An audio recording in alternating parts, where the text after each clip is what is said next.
Good evening, everyone, and welcome to the United Way Whitman County United Way of Whitman County cooking class with WSU's Jamie Callison. My name is Kathy Stillwell, and I'm on the board of directors for United Way, and wanted to tell you how much we appreciate your participation in this event, and to help United Way support health, education, and financial stability for the Whitman County community. A couple of housekeeping notes. Please have your computers on mute, and if you have questions, please ask them through the chat, and we will get those questions to Jamie to answer as quickly as he can. Jamie has been the executive chef for the WSU School of Hospitality and Business Management since 2006. He oversees the hospitality and business management student-run catering events and creates and implements new menu concepts and recipes. He has also won multiple culinary awards and recognitions. We'd also like to welcome celebrity chef Ethan Stoll from Seattle. And now I will turn it over to Jamie and let him get started on tonight's event. Please enjoy. Thank you. Perfect, thank you. So welcome everybody. Again, we're very fortunate to have Chef Ethan Stoll here from Seattle. He's here recruiting some of our students for an amazing, really unique internship in Seattle this summer. So I'm gonna get to we have a lot of cooking to do. The real emphasis today is really kind of helping you understand what it takes to kind of help you have a stress-free event. You have people coming over, you're cooking, how to create your dishes so that you're not scrambling at the last minute, and you can organize things. I always say I like to have a glass of wine when, like, Thanksgiving or holidays, or when people come over. When people are walking in the door, I don't want to be finishing so many things that I can't enjoy my time. So I teach for a living, so I like to talk. So I want to talk and drink a little wine, have some fun. And cooking should be fun. The more organized you are, the more structured you are, the more planned out you are, the more fun you're going to have cooking, and the more you're going to cook.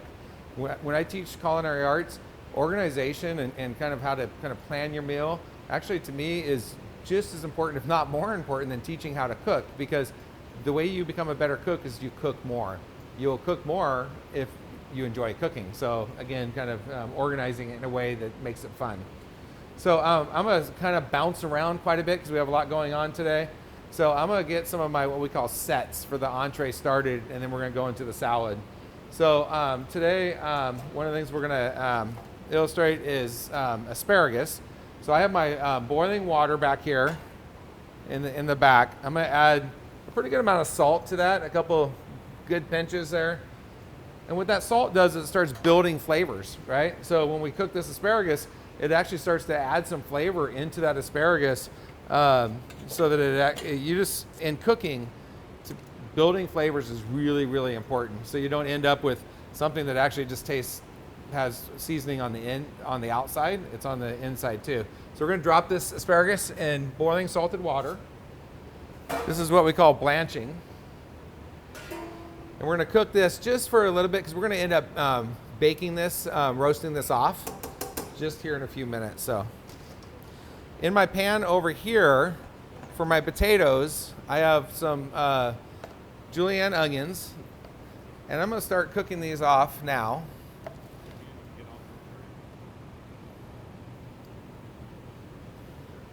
And I'm going to add a little bit of salt, again, building the flavors. Also, it's going to release a little bit of the moisture in the onions.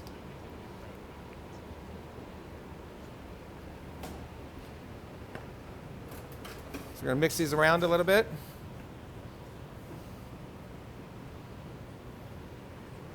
And I like to have utensils. When I'm cooking, I don't want to have a huge mess in the kitchen. So I like to have pans for my utensils, or even a small baking pan that you can set stuff on in your cooking area, so you don't set your spatulas down on the counters and it gets messy. The more you clean as you go, again, the more you're going to enjoy cooking. So for my onions, I'm just going to set that spatula right in there.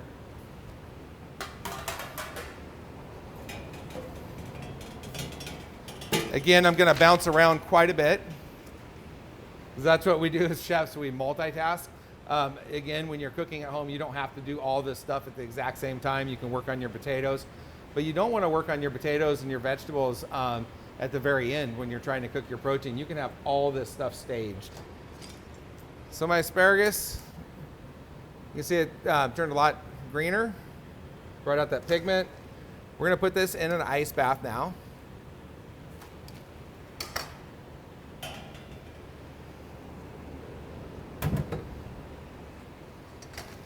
So we're cooling that down,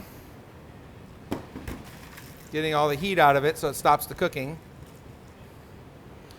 We have our potatoes here, and we started these in cold salted water. We started them in cold water because they cook evenly all the way through.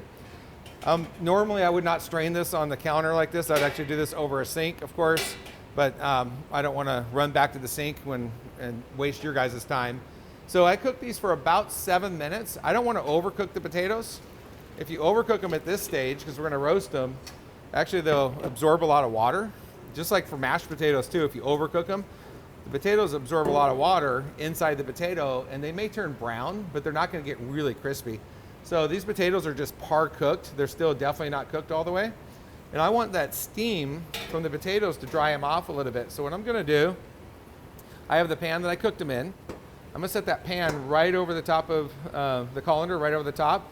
And you can see how much this is steaming. That steam is actually drying off those potatoes.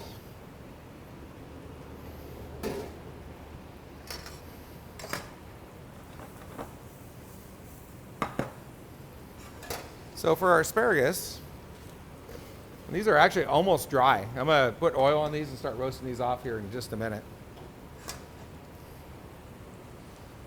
Our asparagus, what we want to do now is we want to actually dry it off, pull it out of the ice water. I'm actually going to put this right on a towel. If you're doing a lot of asparagus too, some people like to tie it with twine. That works really good, just so you're not having to fish it out. But for this little amount, I'm not too concerned about that.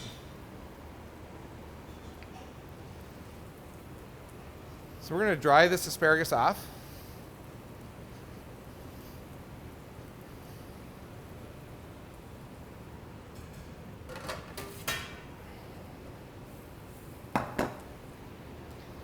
Then I'm going to take a pan, put the asparagus on it. And the way I'm doing the asparagus, we're going to oil it, season it, and roast it. But my favorite way is actually on the barbecue, on the grill. Just going to line these up.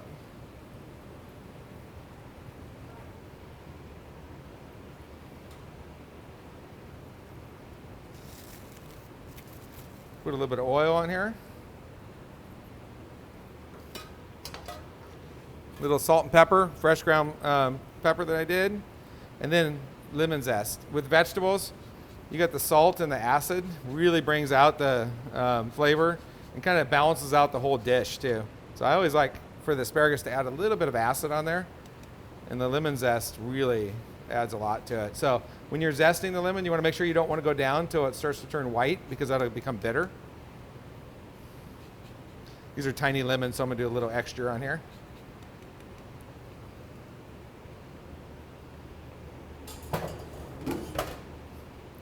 So now I'm going to mix the asparagus up, making sure that the tips get nice and coated with the oil. Now, if I was going to let this, do this like 3 hours before, I would not salt it yet. However, we're going to cook this pretty soon, so I'm going to go ahead and, this is already salted. This now is ready to be put in the oven later on. So when I'm cooking my chicken or whatever protein I'm cooking, I don't have to worry about this. It's seasoned, ready to go. I put it in the oven. You know, you don't want to cook asparagus and have it setting in a warmer or holding it hot. You want to cook it right before you serve it. I don't have to worry about it anymore. It's just going to take a couple minutes in the oven or on a grill. So we have our potatoes here. We're going to add some oil to them.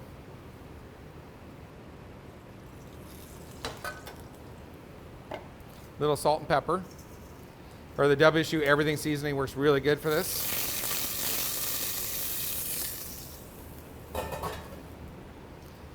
So you can see they're lightly oiled. You don't want them to dry out during the cooking process. And the real trick here is we're going to put these on a hot pan.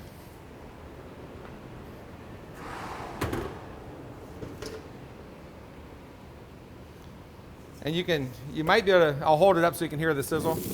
You should be able to hear that. What that's gonna do is that's gonna stop the potatoes from sticking because they're already starting to brown on this pan.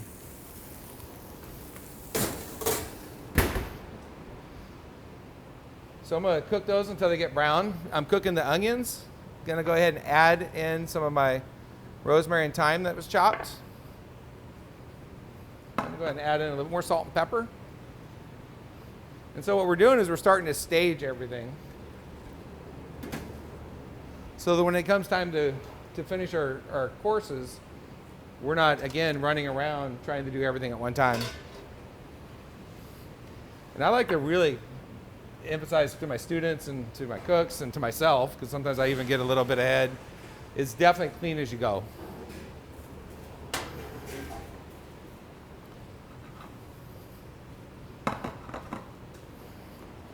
So you also received recipes for stuffed potatoes. So if you've already, some of you have been cooking along with us maybe, or did some cooking before, these are one of our favorite appetizers here. And it's really easy, and it goes, of course, Cougar Gold cheese, right? And we have all the different types of Cougar Gold cheese. Today I use black pepper chive for the filling. So we're gonna trim off the ends. And we wanna do that so that it's gonna sit down flat. So I just turn it, then cut it in half as evenly as you can.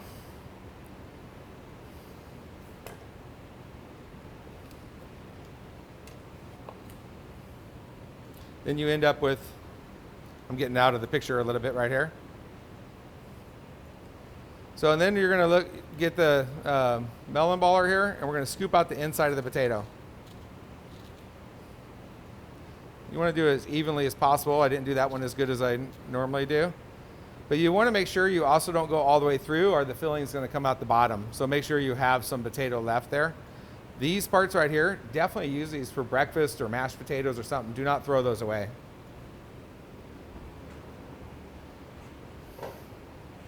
So then these are going to be cooked, and again, start with cold salted water. The salt's going to start building the flavor.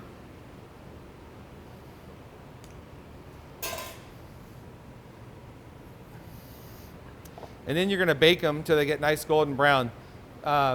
These potatoes, we do smoked salmon with the dill garlic Cougar Gold cheese. I love a new one that I just did recently is chorizo and a little bit of pepper jack and spices and stuff. And actually I took some of the potato and cooked it and mixed in there, so it kind of helped balance out that chorizo. It's really good. Again, the black pepper chive is really good. Regular Cougar Gold cheese, maybe a little bit of bacon too. So there's a lot of different things you can do with these. Really, one of my favorite ones is smoked salmon, and the dill garlic Cougar Gold cheese is really good. And these are a great appetizer that you can make the day before. We talked about that stress-free. You can make them, don't bake them the day before, but you can make them, keep them refrigerated. You get home from work, you have people coming over, pop them in the oven. You have a great appetizer with very little effort that day.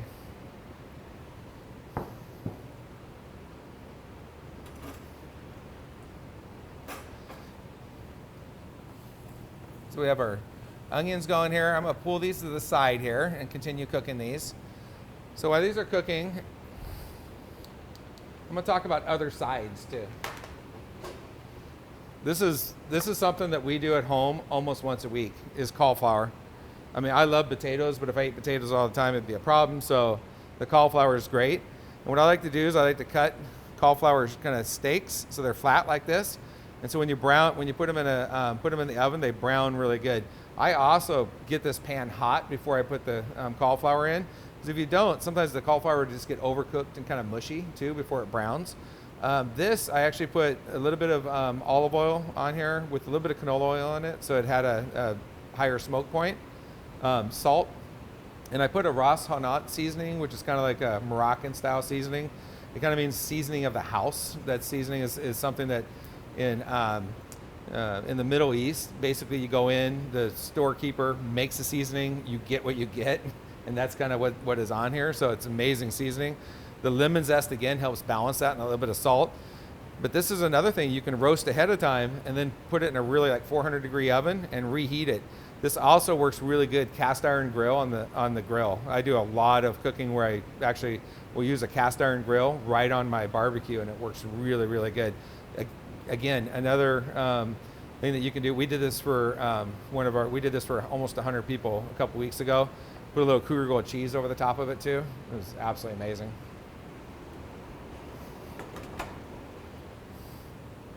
I'm gonna talk about a few more, but before I do that, because this is gonna take a little bit of time, like we said, we're gonna bounce around a little bit. Aha. Thank you, Jessica. She just told me where my oil was. So I have a pan here. We're gonna start our chicken.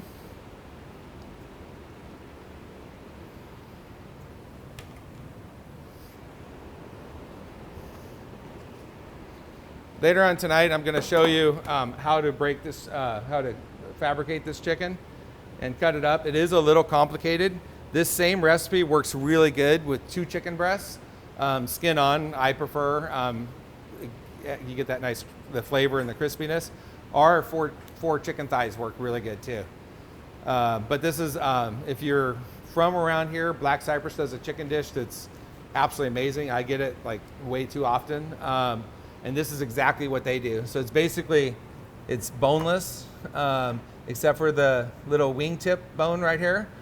And basically just kind of kept all the skin on there. And again, I'm gonna show you that process. It's not the easiest process to do, but it works really good.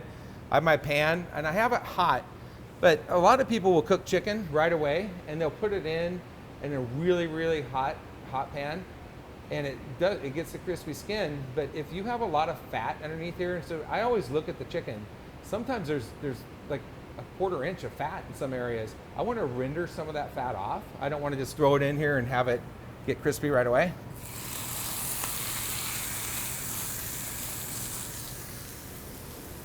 And that sounded hotter than it really was. It definitely, it's kind of rendering down some of that fat, which is really important. Do we have any questions as I'm going? I know I'm covering a lot here.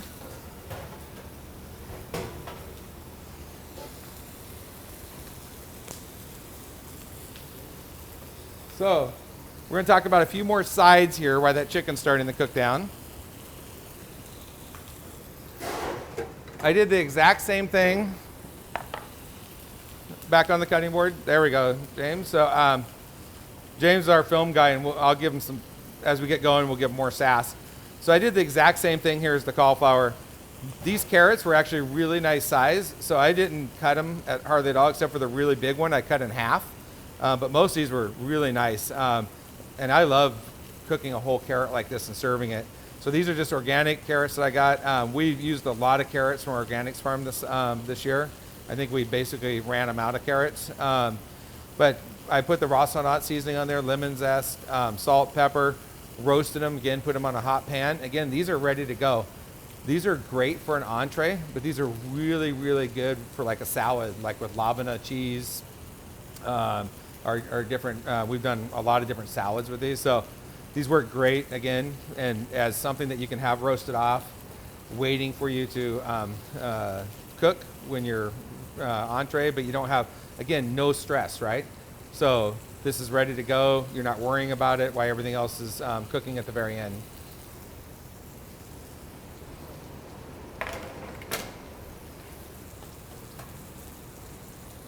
So my next one here, this is something we do a lot, and actually we do this on the cast iron on the barbecue.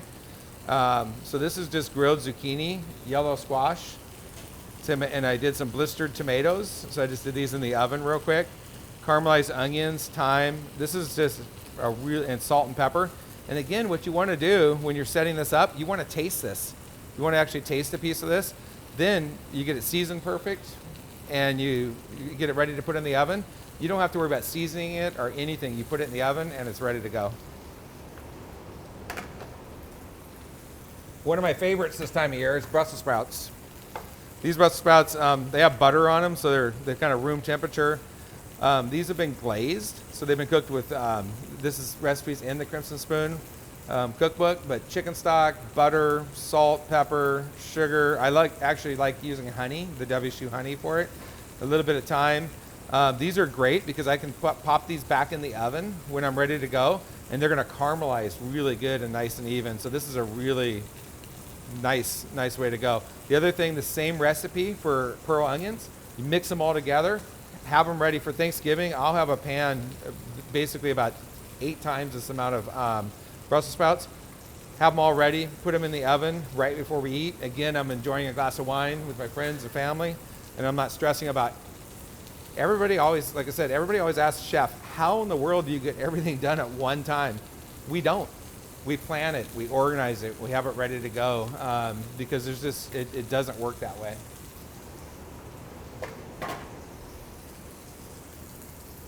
I told Chef Ethan that he could banter, kind of give me a hard time, but he's been really nice, so I appreciate that. I have no mic at this point. Did we not give you a mic? I got it now. It's I not got it turned now? on. Okay, now I got to be careful. Okay. I may have just started something that I don't want. All right. So, we have the chicken. It's definitely starting to brown here. I'm going to look at the bottom. Yeah, it looks beautiful. So I'm going to turn this over. See that nice, beautiful, you can actually, I know you can't hear it right now, but I'm hitting the chicken right now and I can actually hear the skin, crispiness of the skin. So I'm going to brown it a little bit more. Jamie, I've seen you do better. What's that? I've seen you do better. Here we go. So we're going to brown that a little bit. I'm going to check my potatoes.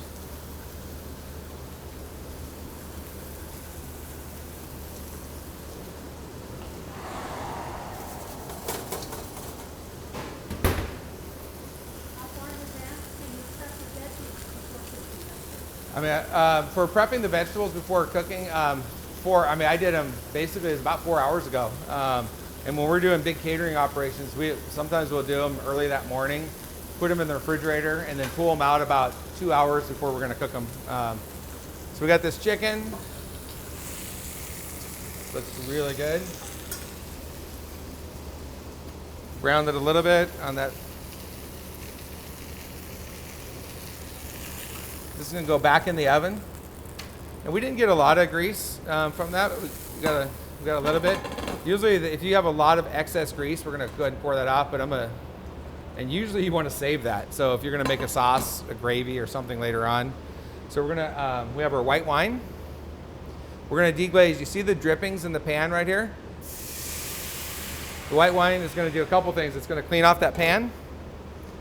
And all those drippings, I always say don't leave any flavor behind. That is really, really important. We're gonna reduce this down to a glaze, which we call au sec.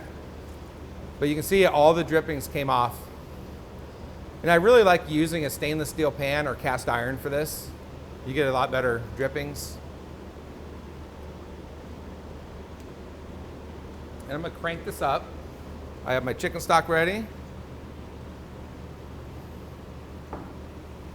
Put my herbs in there.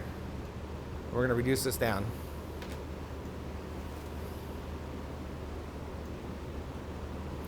So our onions are getting pretty close. Somehow this burner.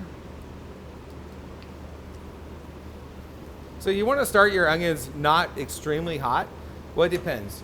So for caramelized onions, sometimes I actually like the crunch of the raw onion. I'll cook them at a higher heat and then have that crunch and get that caramelization. For these, I want it to be a little bit softer, so I started them a little bit lower, but now I'm cranking it up and I'm gonna brown them. These onions on the barbecue, I'll do a large dice. This is something I do. I have like a green egg style barbecue, cast iron pan. Caramelize those onions with that light smoke, and the potatoes and everything on there is absolutely amazing. The flavor is really good.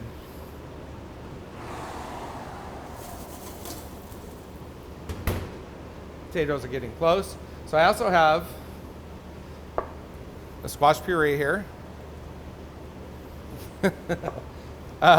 So this is a squash puree. It has tarragon in it, shallots, garlic, but not a lot. I mean, it's just really kind of background flavors.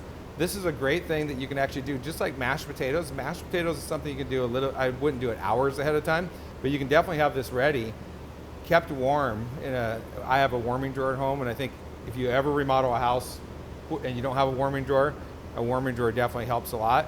But keeping this in a warm place, and again, you get to taste it, you know the flavorings, and at the very end, you're just worried about the chicken, right? You're not worried about anything else.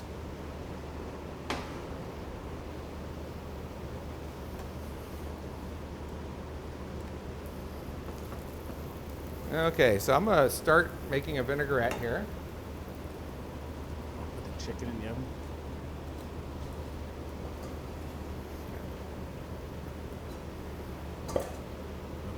You want the chicken in the oven? Oh, I'm gonna finish it in there.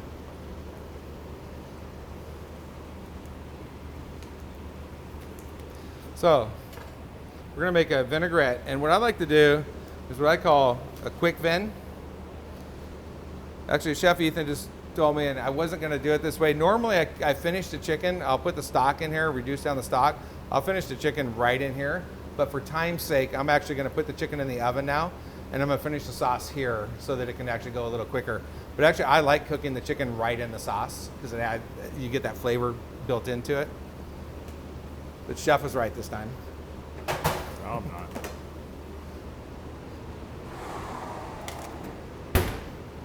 I think I'm talking too much, but that's part of my job. All So, right. okay, so you see the My salad's not gonna take that long. you see the wine? It's basically almost all the way reduced down. And we want red wine you can actually reduce down and leave a little bit in there. White wine has a strange acidity that'll come out and you get that raw wine flavor. This same chicken recipe that I'm doing, and I think I sent you some of the other recipes, we do the same thing at home, but we have like 4 different recipes of chicken cacciatore, chicken just with the pan sauce like this, mushroom Dijon. It's the same technique, but for a lot of different recipes. Okay, you can see how the wine's reduced down to a glaze. We're gonna add our chicken stock. And this is kind of why I started this right now. I don't go light on the chicken stock. I love that glaze that it creates. So we're gonna cook this down. I'm not gonna season it at all because the chicken had salt and pepper on it, right? I do not want to make this salty as it reduces down. So you do not want to season it until it's done now. Okay, for our vinaigrette, we're gonna start with a towel, damp towel, just like if you had siblings, you definitely recognize this. I had 3 older brothers. This game did not work out well for me. You're gonna make a little well like this, put your bowl down in there, and secure the bowl. The onions are definitely good because these are gonna be baked a little bit more. So I'm gonna go ahead and pull these off the heat.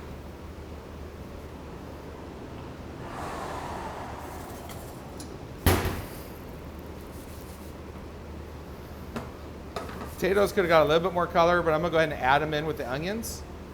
And we're gonna bake these again right before we serve. So what we're gonna do is we're actually gonna mix these with the onions. And then we're gonna, sometimes I'll put sherry in with the onions or something, reduce that down too. We're going to, I would take a piece of potato like this, and I would actually cut it and I would taste it. So if you need more salt and pepper, and there's already some salt on here, but taste it, get it totally ready to go in the oven. Totally ready to go in the oven. So again, you're not gonna have to taste this, right? It's gonna be ready to go. So now for your entree, if you're gonna serve it with asparagus and potatoes, you have asparagus and you have potatoes ready to go. Now you can pour a glass of wine. Well, some of you may already have. So we're gonna start for our vinaigrette. We're gonna start with our vinaigrette. We're gonna start with some champagne vinegar. So what I call this is quick vin. In my recipe, the Crimson Spoon, it has shallots, thyme, all these ingredients. At home, when I'm making a vinaigrette, we have probably 6 different types of vinegar or even more. We have different oils, and we just decide what kind of vinaigrette we're gonna make. And you decide that too by what type of lettuce you have. You have romaine, you're gonna wanna make a Caesar or something like that that's hearty, that's gonna stick to the lettuce. Today we have mixed greens. We're gonna make a temporary emulsion. So we're gonna take 2 things, a liquid, which is the vinegar, and an oil, and force them together, separating the fat little droplets so they don't come back together. Just like an Italian vinaigrette that you buy at the store, it's probably gonna have to be remixed up right before you serve it. But we're gonna, change my gloves here. So we're gonna make this quick vinaigrette, and the key is not over mixing it. When you buy a good vinegar too, a lot of traditional recipes have 3 parts oil to 1 part vinegar. This, you can actually do 2 parts to 1. So you can do a lot less fat. So. We have a question. Huh? Somebody wants to know if you have a double oven and a warmer at home. They're building and they wanted to know. I do. So I have a gas oven because it cooks different. I have an electric oven because it cooks different. And a warming drawer is life-saving. So in the kitchens, we have warmers. Warming drawer, you can keep your plates hot. You can stage things like even scrambled eggs and stuff like that. So you're not cooking, if you have a bunch of people eating at the same time. Like when I have, like for Thanksgiving, my gravy's done, my mashed potatoes done. A lot of things are setting in that warmer, except for my vegetables and things that I don't want that texture to get changed, right? But a warming drawer for just heating plates is worth it to me. I think a warming drawer is really, really important. So we have our champagne vinegar. Again, this is a simple vinaigrette. I have a little bit of WSU honey, which I know is going to be difficult to get out of here. So I have an extra spoon or a fork, whatever will work. Our WSU honey has a really, really nice balanced flavor.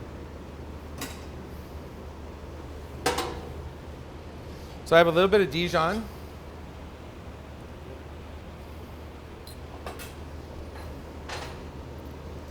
Fresh ground pepper makes a huge difference from pre-ground.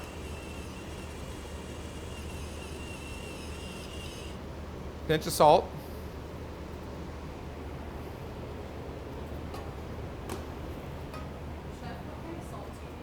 So we're using kosher salt for this right here. And the kosher salt has definitely bigger flakes. So to me, you get that little pop of salt. So we're gonna mix this up. Again, you can add garlic, you can add thyme, you can add shallots to the vinaigrette. But when you're making a quick vinaigrette at home, this is so easy to make. So, and again, you don't even have to add the Dijon. Like with balsamic vinegar, I just add balsamic vinegar, salt, pepper, and the olive oil, and that's it. With a good balsamic, you don't need anything else. Again, as chefs, we definitely make a lot of different things. So now what we want to do is we want to add the oil really slow, and we're going to whisk so it separates the droplets of oil, and this is temporary emulsification. It will kind of come back together, the oil, but this is definitely going to help balance out the vinaigrette. And then right before we pour it over the greens, we can mix it up again. So we're going to slowly add in the oil.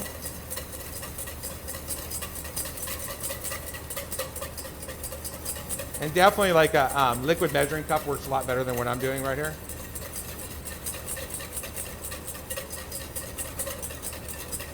And my oil wasn't really measured out, but we want some acidity to this, right? And we do not want this overly heavy. If I used a blender or something for this, it would definitely get a lot thicker because a lot more air would get in there and it would weigh down the greens, right?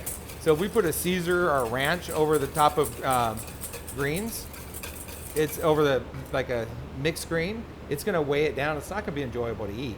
Same thing, if you put this vinaigrette over romaine, it's just gonna feel like it washed right off, right? So choosing the appropriate dressing for the greens is really important. So because I didn't measure this, I know I had more spoons in here. There we go. I'm gonna taste this.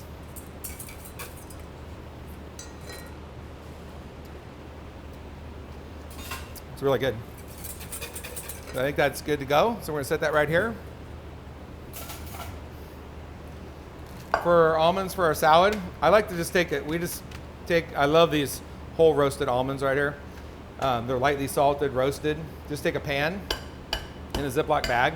Try to cut them on a cutting board. It's not very much fun. And I don't like them overly chopped. So this, I can look in the bag and you can see kind of where they're broken. And you get that nice, I want some chunks in there, right? And the nice thing about this, you can do this for your salads. You can keep it baggy in your cupboard for quite a while. So just keep it airtight. All right, I think I'm gonna move out of Chef's way. He'll watch my sauce, make sure it doesn't reduce down too much.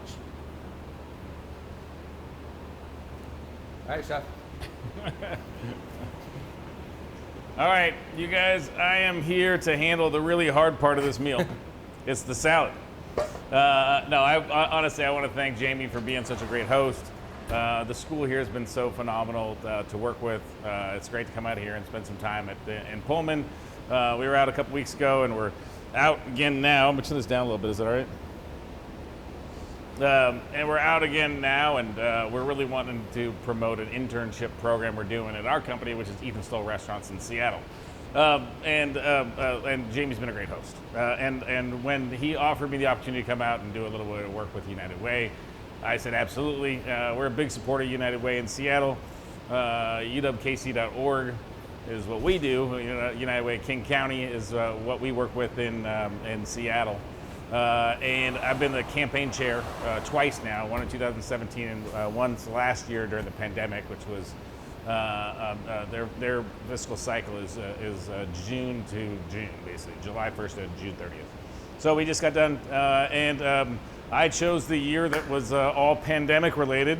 So I ended up doing 86 virtual United Way events like this one for for the to help raise money for homelessness, education, families being a little bit more financially stable. So I definitely want to thank all of you for supporting the United Way. It's a worthwhile and wonderful organization, and we're thankful that there are as many United Ways as there are in the world. So let's get going on the salad part. I know Jamie didn't trust me to make a salad vinaigrette, so I appreciate that. Made my life a little easier. And by the way, if you, the monitors here and the question boxes over here, if you guys have any questions, feel free to put them in the chat. I'll monitor them, and you guys and answer any question you have. So let's talk about the salads a little bit. I'll talk about them a little bit. Jamie obviously made a wonderful vinaigrette right there, and cracked some delicious almonds for me there. We also have some dried cranberry raisins. Great. Super delicious. Got a nice fresh Washington apple, which I'll cut up for you. Some Cougar Gold cheese, of course. And then some nice fresh washed salad greens, right? He obviously mentioned the difference between things like romaine and little gem salad and things like that, a little bit more hearty that needs a little bit more creamy dressing. And he's correct. These are nice fresh baby greens. A little bit of a spinach in there, I see, but it's all freshly washed. And what he did here is what I do actually at home is I keep little Ziploc bags. I make my own salad dress. I make my own salad mix all the time, so I make sure I keep them in Ziploc bags. So when you need them, you take one out. Usually have a few of these around the house. Take one out, make a salad for myself, and that's my lunch with a little bit of protein or some apples and fruit and cheese. So the main thing, first thing about having a great salad is really having fresh greens. And it's just like everything else, everything is all about having those building blocks of quality and flavor, right? If you start off with good greens, you have a good foundation. If you start off with a really crisp, fresh apple, that makes it better. If you start off with delicious cheese, that makes it better. If you make a good vinaigrette to complement it, that's even better. So it's really about building blocks of foundation of quality. So let's start off with this. I'm gonna get a couple latex gloves on. These things are fantastic. I'm a big believer. People always ask, what's your favorite tool in the kitchen, and what's the most important tool? And I'm always, it's my hands. If I can get one of these out, there we go. Maybe I got it. But yeah, it's always. I always think it's your hands. They're the most valuable tool in the kitchen. You can make a salad so much better. A lot of people use tongs, mash up the greens. But I like to use my hands and just roll them around gently. And latex gloves like that, things like that are fantastic. Okay, so the first thing we're gonna do, got the greens in a salad bowl, mixing bowl, make sure it's nice and spacious. How I cut out the core of my apple for salads, right? Is I cut them in quarters, then I just cut out the inside, right? Cut out the inside in each quarter. So it makes it super easy to then either slice and do apples that way and mix them in, or if you want, you can dice from this point. Whatever it is, it's nice to have that core taken out and the majority of the apple preserved. right? I don't, the coring out and cutting out and stuff like that. This makes it super simple, super clean. But you can really make your salad. You can really dice your apple up however you'd like. For the most part, I like thin, crispy bites so that I get more of them personally. So I'm gonna do apple slices in here. Okay. I'm gonna add all my craisins into there. Add all the almonds.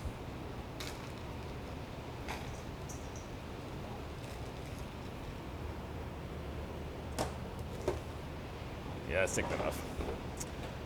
And then I'm gonna add half of the cheese now and mix it in. And then I'm gonna sprinkle the other half over the top. Okay?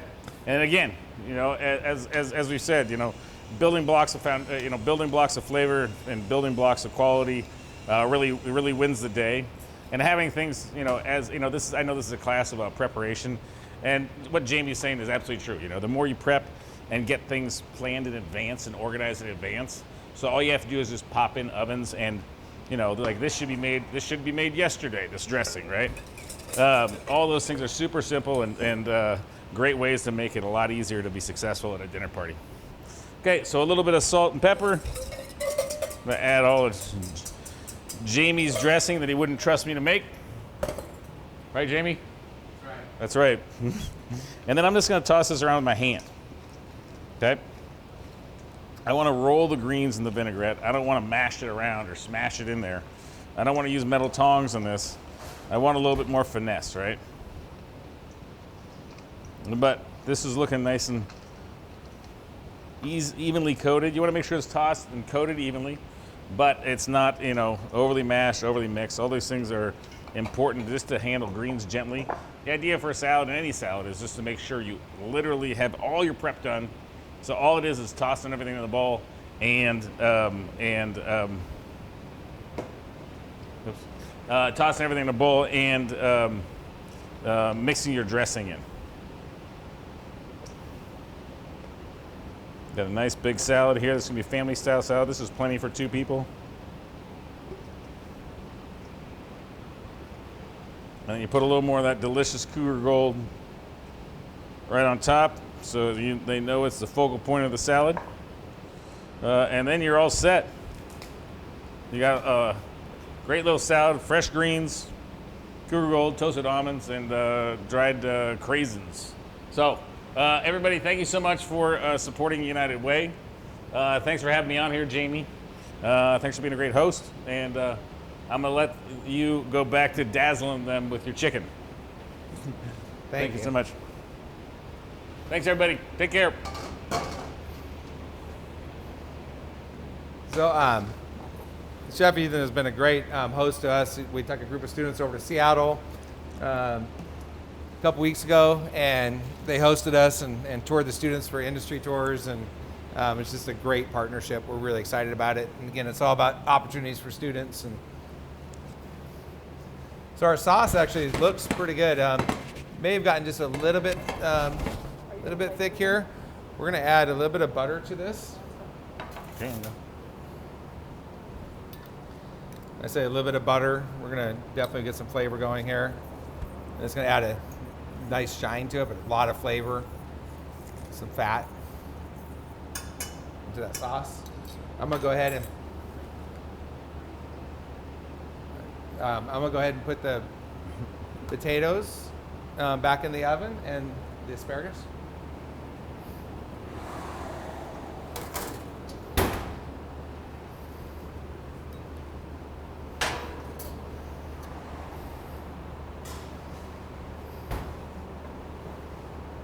And the chicken, I just checked it, and it's really close to being done.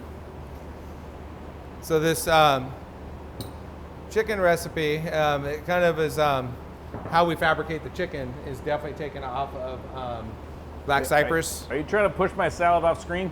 I am trying to push your salad off the screen. Not cool, man. I worked hard on that salad. I love that salad. We actually have that salad probably once a week at home.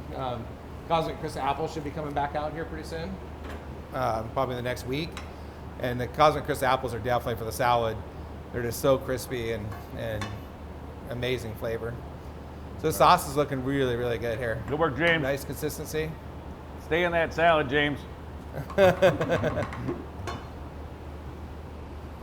It's all about me right now. That's what I always say, right? So it's my time. So chicken, we got the potatoes. We're gonna, for this chicken, usually when we get this dish at Black Cypress, it's definitely a lot smaller chicken. It's hard to find a small chicken, right? This half chicken is definitely a lot bigger. Again, my favorite way to do this half chicken is on the smoker. It comes out so good. You know, this skin gets really crispy, locks in the flavor. But the oven, of course, is the way we do it this time of year a lot, right? Because it's a little cold outside. We're gonna give that just a couple more minutes. Actually, I'll keep this. I'm gonna do a real quick fabrication of the chicken, and this is a little complicated of a technique. However, you're gonna have a recording of this, and this is what I usually do is I buy probably 6 chickens at a time. We fabricate it this exact same way. We'll put a little seasoning on it, we'll vacuum pack it and freeze it. You told me 4 an hour ago. What's that? You told me you did 4 an hour ago. Before what? You said I do 4 at a time. Yeah. Now it's 6. Now it's 6. It'll be 8 next time. So. So with chickens, really important. We actually want the skin to be a little dry. So a lot of people will wash off poultry. You should not wash off the poultry. The best way actually to do it is, but it's not really sanitary, is to actually leave it in the walk-in refrigerator, in our refrigerator, uncovered for a few hours or even overnight, and let that skin get dried out, and that's going to create a crispier skin. So we're going to start with, and again, I said this was a little complicated, to make your life a lot easier. I'm going to cut off some of this fat here so I can get in there, is we're going to take out the wishbone, and you can kind of see the bone right here, and you'll see a lot of people they overcomplicate this technique right here. I just take my finger and I just go right up against the bone, and you can actually just rub right up against the bone pretty quick. And I'm going to do this pretty quick because you can watch it recorded in slow motion. And then I'm just going to reach in there and I'm going to pull that bone right out. So most of it came out, but it definitely, that amount is going to help a lot. So I'm going to cut off the wingtips. When you're cutting chicken, if you are having to force the knife too much, you're actually doing too much work. You can see how this part is moving right here. If you take your knife and you go straight across, it's really easy to cut. And when I'm cutting 12 chickens at a time, 6 chickens at a time, I'm gonna freeze these wings for when we have friends over for appetizers and stuff. So again, you just take it like this, you stretch out that wingtip, and it should be really easy. If it's hard, just move the knife over just a little bit. Again, I'm gonna go through this technique pretty quick. All these bones and stuff you definitely want to save for stock. So what I'm gonna do is I'm gonna take the knife and I'm gonna go around the leg like this and free it up a little bit. And then I kind of pull up on it. And so what we're gonna do is, you see that it's kind of stuck there. So you just want to free any of the meat up from this right here. And then you're just going to take your knife, you're going to push down, and again, you're going to have to watch this one a few times. It's a little complicated. There's a little white line right here. We're just going to take the knife and we're going to cut down. I contemplated not showing this to you guys, but it's such a great technique. And this is something that definitely takes some time to master. So I've cut down that so I can actually, then I can just shave. Take the back of my knife and shave. Then I'm able to cut that bone right off. And we're going to save this again for stock. I'm going to do the other side.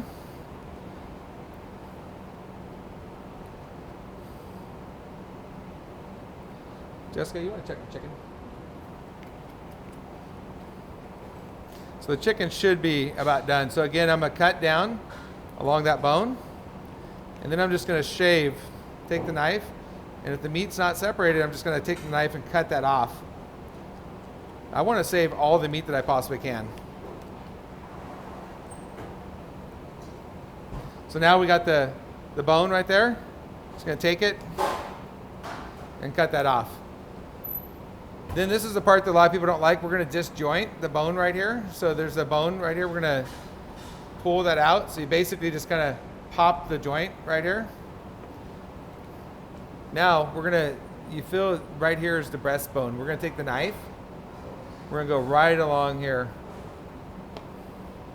And you kind of separate that off a little bit. And then we're going to take the knife right up against the bone. And as you can see right here, and I would suggest if you want to try this, this is, again, I think the best way to cook a chicken right here when you're cooking it the style we are.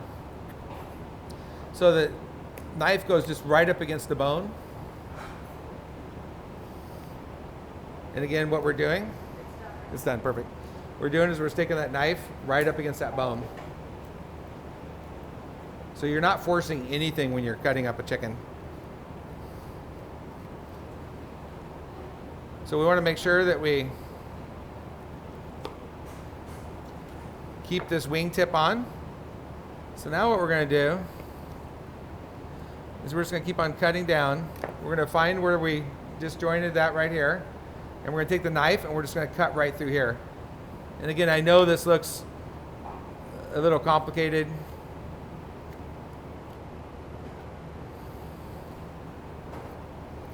And you're just shaving. So as long as the bone, the knife is right up against the bone, and you end up with this, there's a little bit of bruising in this chicken here. I'm going to cut that out. So you end up with that half chicken right there. To remove this other bone, all we're going to do for the thigh bone, we're going to take the knife, cut right along it, and then what I do is I just pull on both sides like this. And it frees that most of that meat right off there. And I just cut right beside it.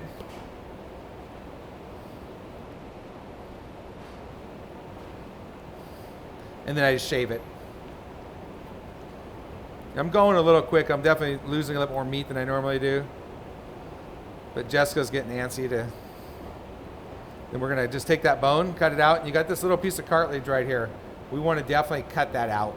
So. Just go up underneath. Make sure you're not cutting towards yourself unless your hand's up above. And remember to save all these bones. Now what we do is we take the chicken tender and we pull it over like this. Again, this chicken got bruised. It's not the best chicken, but that evens it out. So you end up with this nice, even piece of chicken to cook. So, all right, I'm gonna do the other side real quick. So this side right here, yeah, it definitely has a bruise right there. So we're going to take our knife, we're going to cut in a little bit. Same thing, you're just shaving. You shouldn't have to, the carcass goes down like this, and you're just taking your knife and going like this. How's it going? I know this is, again, I keep on saying it, but it is definitely, we contemplated not doing this tonight, but I think it's just such a great technique and a way to cook chicken. And once you get it down, it actually goes pretty quick. You can pull out the potatoes and stuff too. So again, we're just shaving. We just go down here when we get to the dark meat. We make sure you see that joint where it's popped out. You just kind of take your knife, and we're shaving in, so we want to save as much of that skin as we possibly can.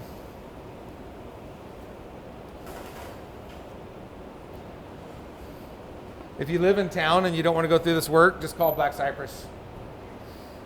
So again, we got that bone in the thigh. And this chicken definitely got beat up a little bit, so. And we just kind of pull that apart.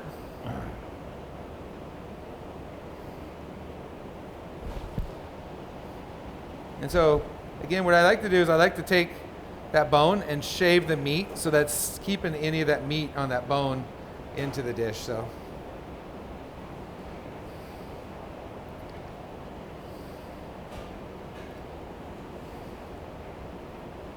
And this, I always feel for any cartilage that's left in there, and actually I removed it in one shot and just go like this. This, again, is kind of bruised right here. So if you get a bruise like that, definitely, hopefully it doesn't come that way, but definitely cut that part out. And then I just take it, season it, marinate it, keep it in the freezer, individual like this, and this is what we do, cook this chicken like this once a week. Yeah, so the carcass definitely, for the stock. So a lot of times I like a double stock. So I'll take the bones and I'll break it down. You can roast them for a more rich stock, or you can just put them in. You can also buy broth like the unsalted cooking broth, like Swanson's or Pure Foods, and start with that as your base for your stock. And you could do that with a cooked chicken too. Jessica, you want to help remove some of the stuff?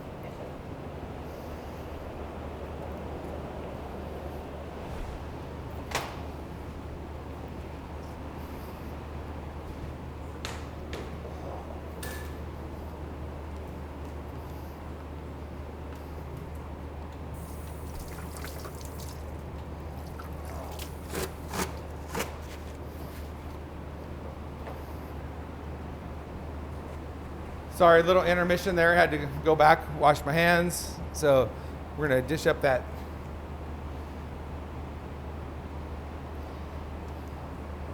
chicken. What we want to do too, so whenever we're setting up a cutting board for safety, it stops the cutting board from moving. A damp towel underneath the board really helps.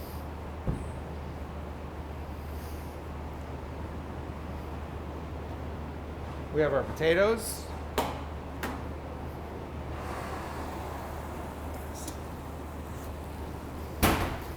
And the asparagus is perfect. That's really, really nice.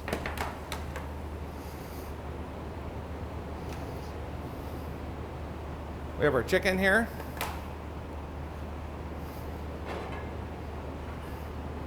Can you give me another one of those spatulas? No, like the straight, yeah, the fish spatulas. Okay, so for our chicken now, we have some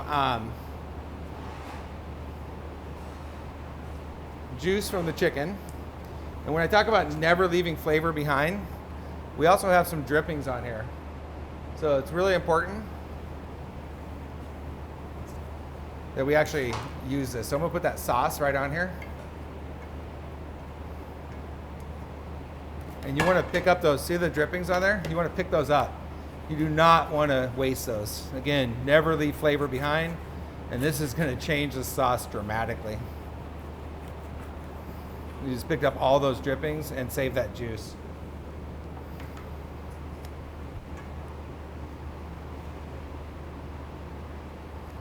Chef knife? Oh, here it is. So we have our chef knife here. So like at Black Cypress, they serve you the whole chicken. That's gonna be kind of hard to do. So I like to serve the chicken in the bowl. So we're gonna do some of the potatoes. The plates are hot, and when somebody asks me the question about the warmer, really important that the to me, every kitchen should have a warming door. So what I like to do is put some of the sauce down underneath where the chicken's gonna set. And there's a couple reasons for that. One is, if we put sauce over the top of the skin, it's gonna sog out the skin, right?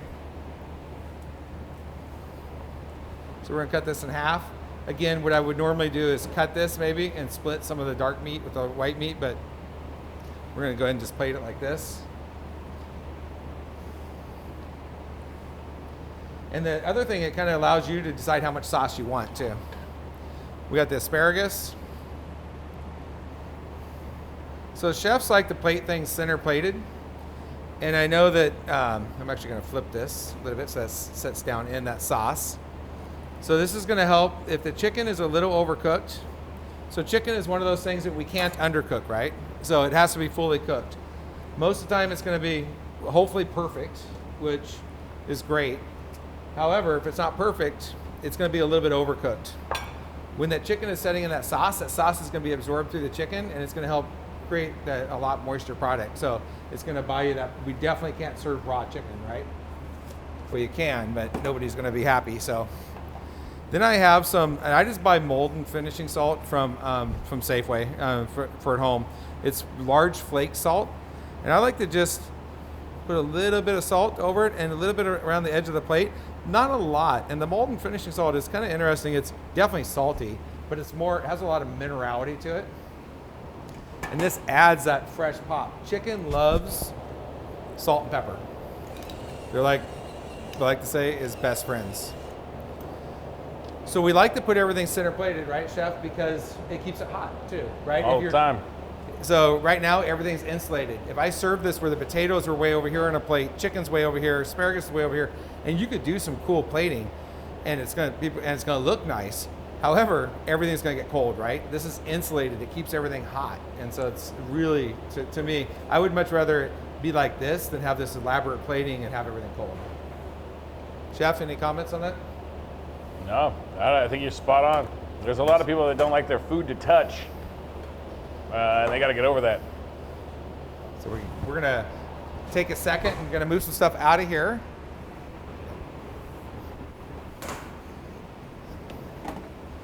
Move our stuff out of here means go over here and snack. Going to do a cleanup because Jessica's going to show you how to make some pie. Do you want this cutting board? No? So hopefully you got a lot out of kind of our technique for really setting ourselves up for success, right? Yeah. I'm going to move out of Jessica's way as quick as I possibly can. She's getting anxious. Jessica and I have worked together for 10 years, so we give each other a really hard time. So there's a little bit of sass there.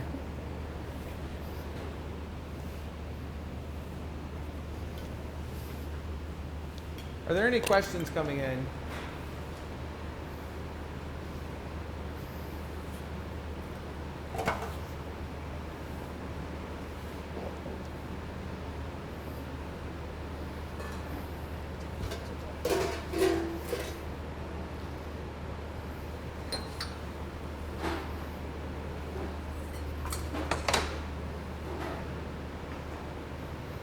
All right, Jessica, I think it's all yours.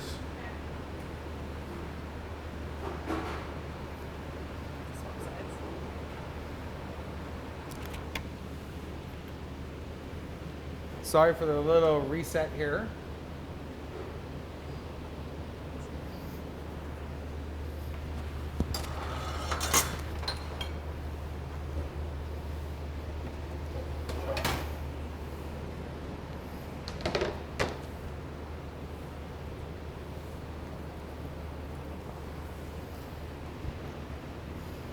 And again, for that chicken dish, I know I overcomplicated it by doing the half chicken that way.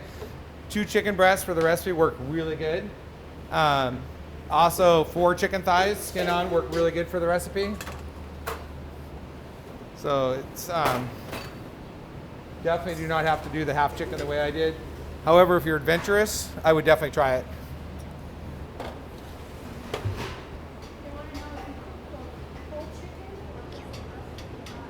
So I just cooked the half chicken because it was deboned, right? So that's what I do at home is I'll freeze it in the half chicken, vacuum packed, a little seasoning on it.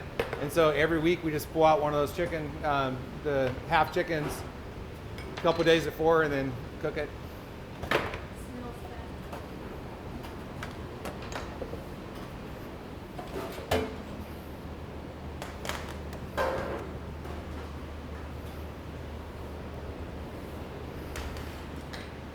Hello everyone.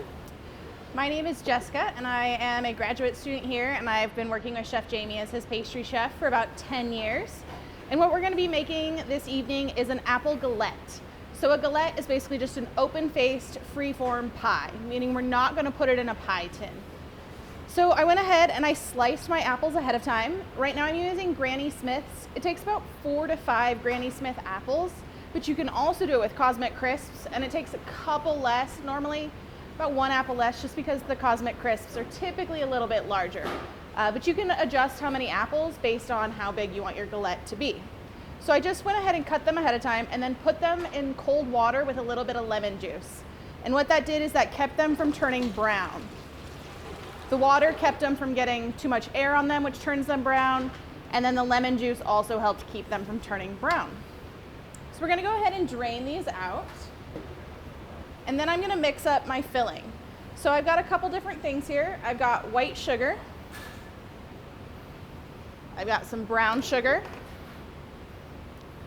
A little bit of flour. some cinnamon, and a little bit of salt.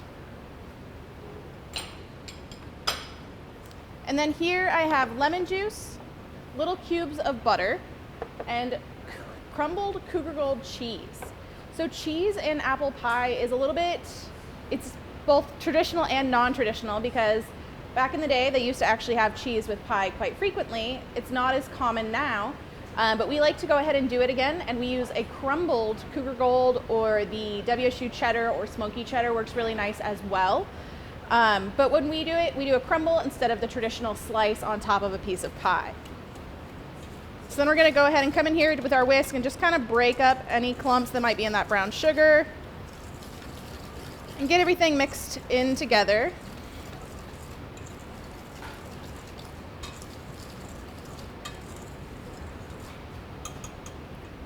And then I'm gonna go ahead and take my apples, make sure they're well drained.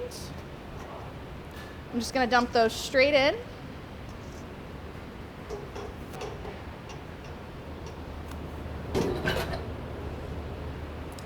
Then I'm also gonna go ahead and take my lemon juice. This is just to add a little bit of acidity.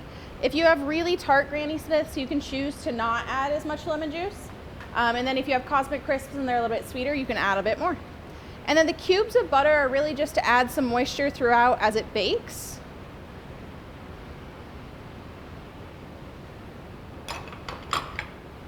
And then I'm just gonna come in, and I'm actually gonna use gloves so that I don't have to wash my hands in between. Nope, not that glove.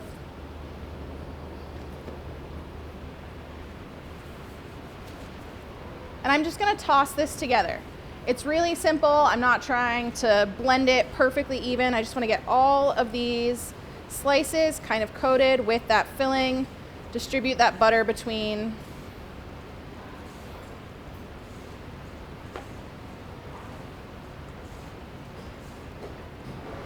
Then I'm gonna go ahead and dump in my Cougar Gold and mix that in as well. And you can do this entire process the day before. You can make this entire galette the day before, and if you have room in your fridge, you can put it in the fridge, but it's perfectly okay to leave it at room temperature. And then you can either serve it at room temperature, or you can heat it up the next day to serve it. So we're just gonna go ahead and set that to the side, and then we're gonna go and make our pie crust. So to make our pie crust, I have all-purpose flour. When you're making pie crust, all-purpose is one of the nice options, or you can use pastry flour. Pastry flour is a little bit less protein in it, so it's not as susceptible to over mixing. But in general, when we make pie crust, we're not gonna try to mix it too terribly much. And I also have a little bit of salt and a little bit of sugar in here. And then I have my fat. And if we look at this fat, I have both butter and Crisco. And the reason I do that is because butter creates a really nice flavor, but Crisco helps make the pie crust a little bit flakier and have a nicer texture. So when we do ours, we like to have a little bit of the Crisco to help with that flakiness, and then mostly butter to get that really nice rich flavor. It's very, very important that your butter is cold. So this butter just came out of the refrigerator, as well as the Crisco, to make sure that it's cold. And that's because when we mix our butter or our fat into our flour mixture, we wanna make sure that we're not melting it in and blending it in. We're just trying to cut it into the flour and leave chunks. So think like a pea or kind of a lentil sized chunk of flour in there, or chunk of fat in there, and that's what we want. If we blend it in too much because it's too warm, then it's gonna create a really homogeneous texture, and it's not gonna have that nice flaky texture once it bakes. So I'm just gonna mix this up, make sure my salt and a little bit of sugar are mixed in. And then I'm gonna go ahead and use my food processor to blend this in. If you don't have a food processor, you can still do it at home with a tool called a bench or a pastry knife. And you can get these at Safeway or Walmart or anything like that. And they're just non-sharp blades that come down. And you can put your fat in here, and this helps cut through that fat to help break it into those small textures. If you do it with your fingers, you're more likely to start melting that butter and mixing it in and then losing some of that tender flakiness. So this is a really great option. Or if you have a food processor, it's a lot faster. And we go ahead and we dump our flour mixture in here and our fat.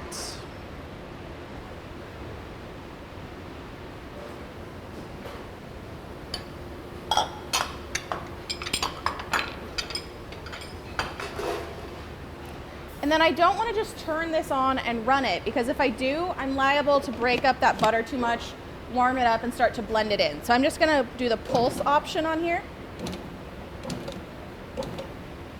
And I can kind of look in there and see how big it is.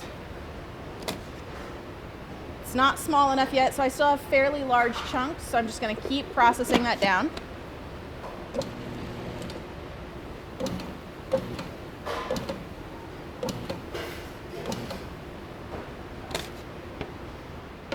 And there's about the texture that I like. So I'm going to put it back in my bowl.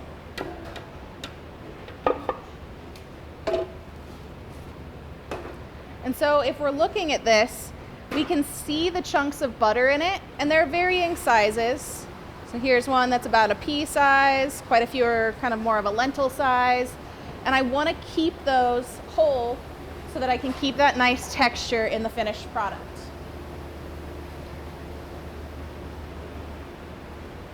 And then I'm going to go ahead and add ice cold water. You need your water to be really cold so that it doesn't heat up your butter or your fat and start melting that in.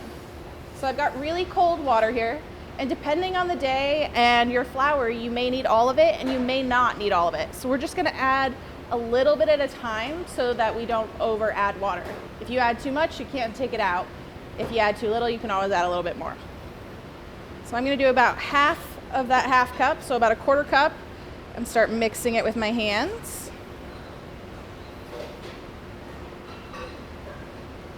And I can see it start to come together, but that's not enough yet. So then I'm going to go a little bit more. It's a rainy day, so I'm guessing it's not going to take quite all of it because it's a little bit higher humidity today. And I think I'm going to stop there. So I've got about a tablespoon, maybe a tablespoon and a half left in there that I'm not going to put in, because it's already coming together as a ball and forming nice and even. And so basically what I want to be able to do is press it all together, but I still want to be able to see those chunks of butter. If you roll this out right away, it's probably just going to squish your fat and mix it in. So what you want to do is you want to go ahead and squish it into a ball, and then take the box of plastic wrap. Thank you, Chef. Take some plastic wrap, wrap it up nice and tight so it doesn't dry out. And then go ahead and refrigerate this for 30 minutes or an hour at least. You can mix this up the day, 2 days ahead of time if you're prepping really far out. And then just pull it out when you're ready to roll it. So this is going to go in the refrigerator and chill down. And then when we're done, it's going to look like that.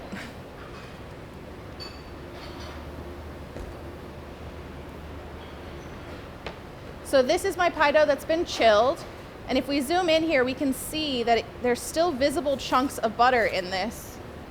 You can see that kind of unevenness. That's that different fat showing through in the dough.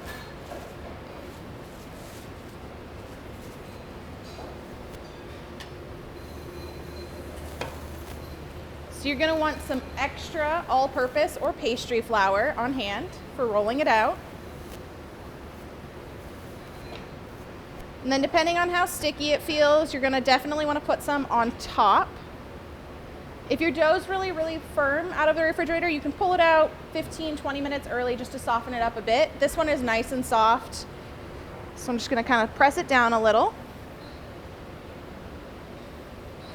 And then I have to think about how big do I want my pie to be.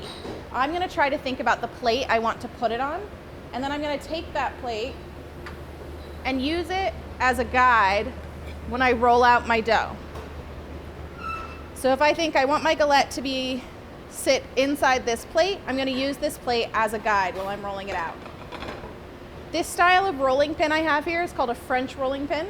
It's a little bit more modern than the traditional wood French rolling pins, which taper down and get a little bit narrower at the ends. We like these because we can wash them in the dishwasher, so that really helps with allergens and sanitation. The old style pin through the center rolling pins are also very popular. I choose to use these, especially if you have a hard time rolling things out. You can use your full forearms on it and it gives you a lot more downward pressure without bending those pins in the rolling pin. So that's why I prefer these. And you want to make sure that your dough is not stuck, so every now and then just kind of move it around. If it sticks, you can take a bench scraper underneath and kind of pick it up a little and add a little bit more flour under it.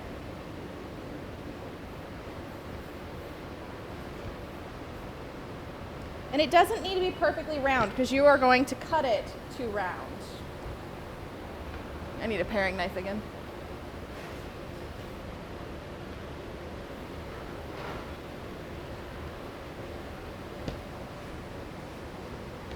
So I'm rolling it out. And I want this to be between 1/8 and 1/4 of an inch thick. You don't want it so thick that it won't cook in time. But with it being a free-form pie, you don't want it super thin because then it's harder to get it where you need it and to get to stay together. So if I'm going to take my plate and I'm going to think about the fact that I want it to fit inside of this rim, I'm actually going to cut it a little bit bigger than the rim because I'm going to need extra around the edge to shape the walls or the sides. So I'm just going to eyeball a circle around here. This extra pie dough, you can go ahead and put some cinnamon sugar on it, make some little treats out of it, or if you have extra apples, you can dice them instead of slice them, and then make miniature versions of what we're gonna do right now.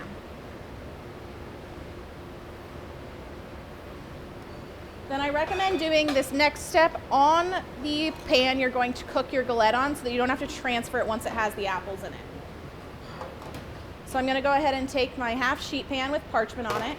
If you're not using parchment, you definitely want to spray the bottom so that it doesn't stick.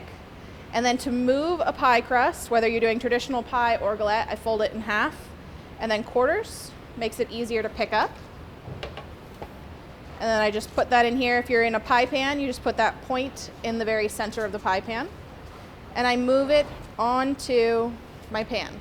If it's up the edges, that's okay a little bit because we're going to go ahead and build our sides now.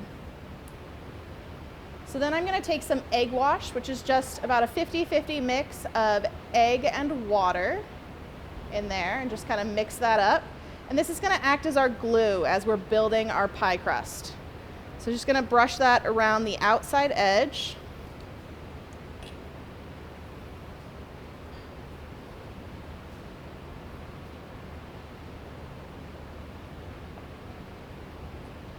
And then I'm going to take my apples, and when I did this earlier, I did not get them in the middle, and I'm just going to plunk them in the middle. And then you want to scrape everything out of here, make sure you don't miss any of that nice filling or apples or cheese.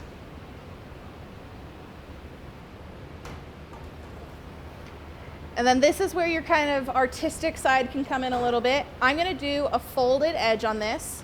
So what I do is I bring it up and I bend it over each self, and then I kind of squish these together nice and firm. If you're having an issue with this sticking right here, you can go ahead and take some of the extra egg wash and brush ahead of yourself, and that'll give you a little bit of glue on each side. So I'm just going to keep doing this. So I'm going to fold under and squish it between my fingers. I'm going to do this all the way around. And that little extra egg wash on the outside will help that stick a little bit nicer.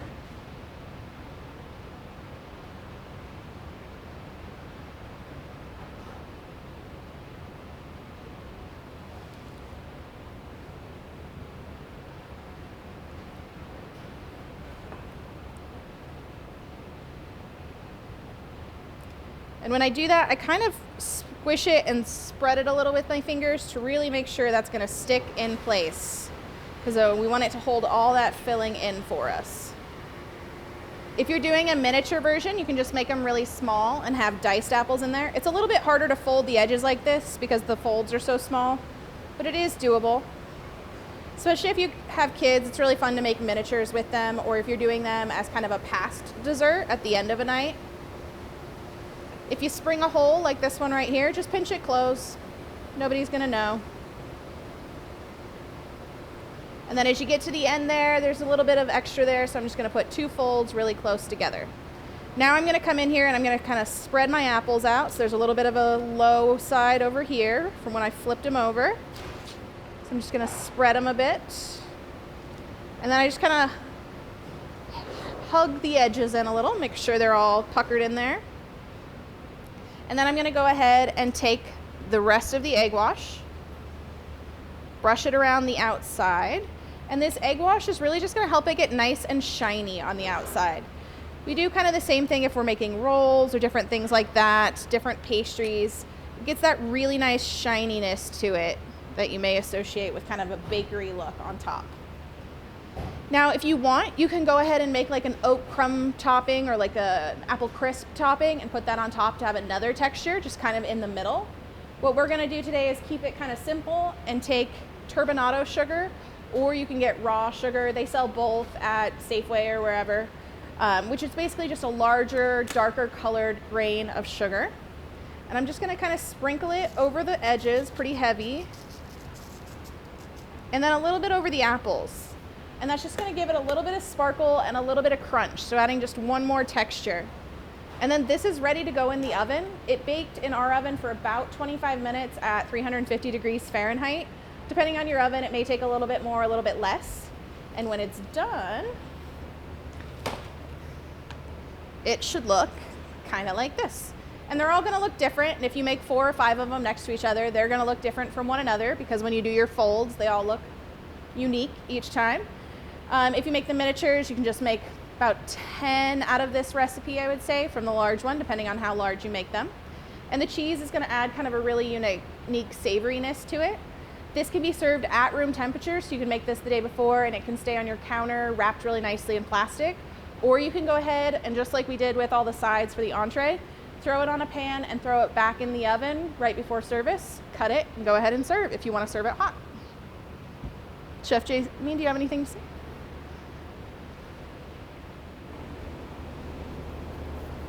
So I think that is it for us. If you have any other questions, I know Kathy was going to close down for us. Hopefully you all, again, I know it seemed like there was a lot of quick things happening. How about that salad? There was a lot of quick things happening, but really, I hope you got enough out of this. Like the apple pie the galette can be cooked the day before, right? So a lot of this stuff can be staged, so you're not rushing into an event and you can enjoy yourself.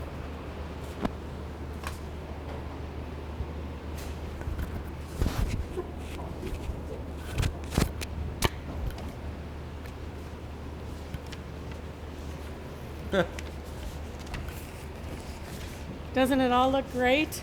Gosh, I can't wait to try some of it. There it is. Look at that salad. Look at that salad. Look at all of it. Yeah. Well, thank you all so much for joining us tonight, and we really appreciate your support. Thank you to Jamie, to Ethan, to Jessica, where'd you go?